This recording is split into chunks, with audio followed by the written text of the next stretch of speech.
ধন্যবাদ। Liver cirrhosis একটা লিভারের রোগ, যেটা আমরা অনেক সময় আমাদের সমাজে দেখি, বা আমরা যখন ডাক্তারি করতে যাই, আমাদের প্রাইভেট চেম্বারে আসে, বা অথবা ধরেন আমরা যখন হাসপাতালে রুগী দেখি, ওখানেও অনেক সময় লিভার সিরোসিস রুগী আমরা দেখতে পাই।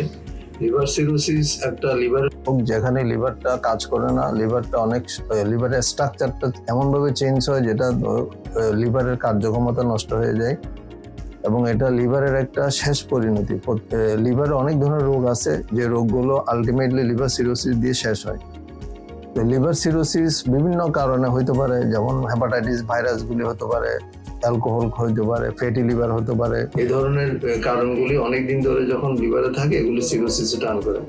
এই জন্য সিরোসিস খুবই ইম্পর্টেন্ট, আমাদের যারা লিভারের ডাক্তার আমাদের জন্য খুবই ইম্পর্টেন্ট। আমরা যখন কোনো রোগী বি ভাইরাস নিয়ে আমরা চিকিৎসা করতেছি, বা সি ভাইরাস নিয়ে আমরা চিকিৎসা করতেছি, বা ফ্যাটি লিভার নিয়ে আমরা চিকিৎসা করতেছি, অথবা অ্যালকোহলিক রোগীরা আমাদের কাছে যখন আসে, আমরা যখন চিকিৎসা করি, আমাদের একটা কনসার্ন থাকে রোগী কোনো লিভার সিরোসিস টার্ন করে কিনা।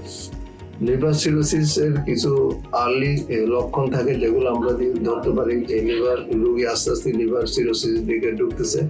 যেমন ধরেন রোগী খাওয়া দাওয়া কমে যায়, আস্তে আস্তে রোগী দুর্বল হতে থাকে, রোগীর জন্ডিস আসতে পারে, পেটে পানি আসতে পারে, রক্ত বমি হতে পারে। এই ধরনের লক্ষণগুলো যখন আমরা দেখতে পাই, তখন আমরা বুঝি যে আস্তে আস্তে রোগী লিভার সিরোসিস থেকে টার্ন করে। আমি সগুড প্ল্যাটফর্মের সাথে আছি।